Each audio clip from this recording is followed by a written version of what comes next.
Complete version of this story. Mr. B.V. Dev, retired Mamaldar of Thana and a great devotee of Sai Baba, made inquiries about this matter with Sagun Meru Naik and Govind Kamlakar Dixit, and has published a full version of the Padukas in Sai Leela, volume 11, number 1, page 25. It runs as follows. In 1834, Saka 1912 AD, Dr. Ramrao Kother of Mumbai came to Shirdi for Baba's darshan. His compounder and his friend Bhai Krishnaji Alibakkar accompanied him. The compounder and Bhai became intimate with Sagun Meru Naik and G.K. Dixit while discussing things. These persons thought that there must be some memorial of Sai Baba's first advent at Shirdi and is sitting under the holy neem tree. They thought of installing Baba's Padukas there and were going to make them of some rough stone. Then Bhai's friend the compounder suggested that if this matter was made known to his master Dr. Ramrao Kother, he would prepare nice padukas for this purpose. All liked this proposal and Dr. Kother was informed of it. He came to Shirdi and drew a plan of the padukas. He went to Upasani Maharaj in Khandoba's temple and showed him his plan. The latter made many improvements,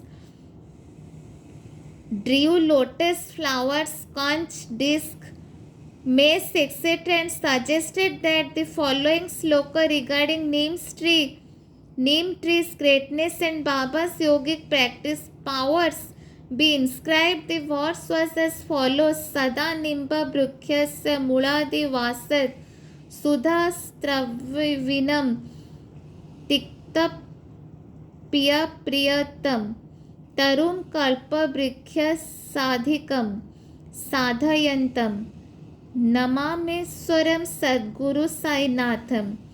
Upasani's suggestions were accepted and carried out. The Padukas were made in Mumbai and sent to Shirdi with the compounder. Baba said that they should be installed on the Purnima, 15th of Shravan. On that day at 11 am, G.K. Dixit brought them on his head from Khandoba's temple to the Dwarkama in a procession. Baba touched the Padukas, saying that these are the feet of the Lord, and asked the people to install them at foot of the neem tree. A day earlier, one Parsi devotee of Mumbai named Pastor sent rupees 25 by money order per head. Baba gave this sum for the installation of the Padukas. The total expense of installation came up to rupees 100 per head, out of which rupees 75 per head was collected by subscriptions. For the first 5 years, G.K. Dixit worshipped the Padukas daily, and then this was done by Lakshman Kacheswar Jakardi. In the first 5 years, Dr. Kother sent rupees 2 per month for lighting the lamp, and he also sent the railing round the Padukas. The expense of bringing the railing from the station to Shirdi 7 to 8 to 0, presently rupees 7.50 paise, and roofing was paid by Sagun Meru Naik.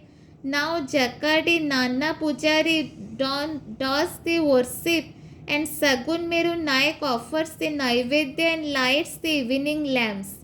Bhai Krishnaji was originally a devotee of Akalkot Maharaj. He had come to Shirdi at the installation of the Padukas in Sakan 1834. On his way to Akalkot, he wanted to go to Akalkot. After taking the darshan of Baba, he asked Baba's permission for this. Baba said, "Oh, what is there in Akalkot? Why do you go there?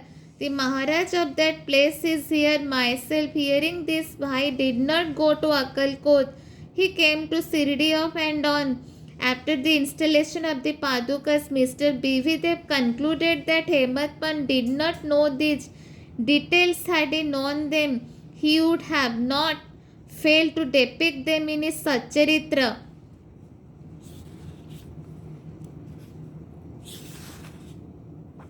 Then wrestling both with Modin Tamboli and change in lifestyle. To return to other stories of Baba, there was a wrestler in Sirdi by name Modin Tamboli. Baba and he did not agree on some points and both had a fight in this. Baba was defeated. Thenceforth, Baba changed his dress style and mode of living. He donned kafni, wore a langot waistband, and covered his head with a piece of cloth. He took a piece of sack of cloth for his bed and was content with wearing torn and worn out rags. He always said that poverty is better than kingship, far better than lordship. The Lord is always brother, befriender of the poor. Gangagir was also very fond of wrestling. Once while he was wrestling, a similar feeling of dispassion descended over him. And the proper time he heard the voice of an adept saying that he should wear out his body playing with God. So he too gave up sansara and turned towards God realization. He established a mutt on the banks of the river near Puntambe and lived there with his disciples. Sai Baba did not mix and speak with the people. He only gave answers when he was questioned. By day he always sat under the neem tree, sometimes in the shade of a babul tree near the stream on the outskirts of the village. In the afternoon he used to walk at random and go at times to Nimgaon. Therefore, he frequented the house of Bala Sahib Dengle.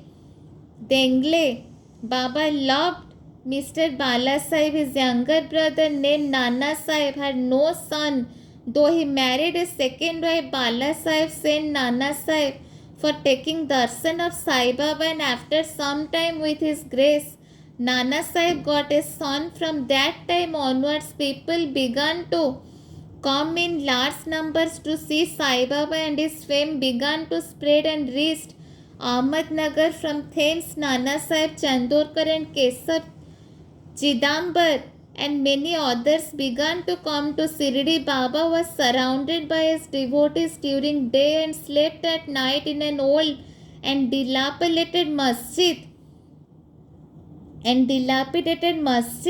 Baba's paraphernalia at this time consisted of a chillam, tobacco, a tomrel, tin pot, a long kafni, a piece of cloth around his head, and a satka, short stick which he always kept with him. The piece of white cloth on the head was twisted like matted hair and flowed down from the left ear on the back. This was not washed for weeks. He wore no shoes, no sandals. A piece of sack of cloth was his seat for most of the day. He wore a coffin, waist cloth band, and for radding of cold he always sat in front of a dhuni sacred fire facing south with his left hand resting on the wooden railing. In that dhuni he offered an oblation of egoism, desires, and always uttered Allah Malik. God is the sole owner. The masjid in which he sat was only of 2-room dimensions where all devotees came and saw him. After 1912 there was a change. The old masjid was repaired and a pavement was constructed. Before Baba came to live in this masjid, he lived for a long time in place Takia, where with ghungru, small bells tied on his ankles, Baba danced beautifully and sang with tender love. Thank you. Jai Sai Ram.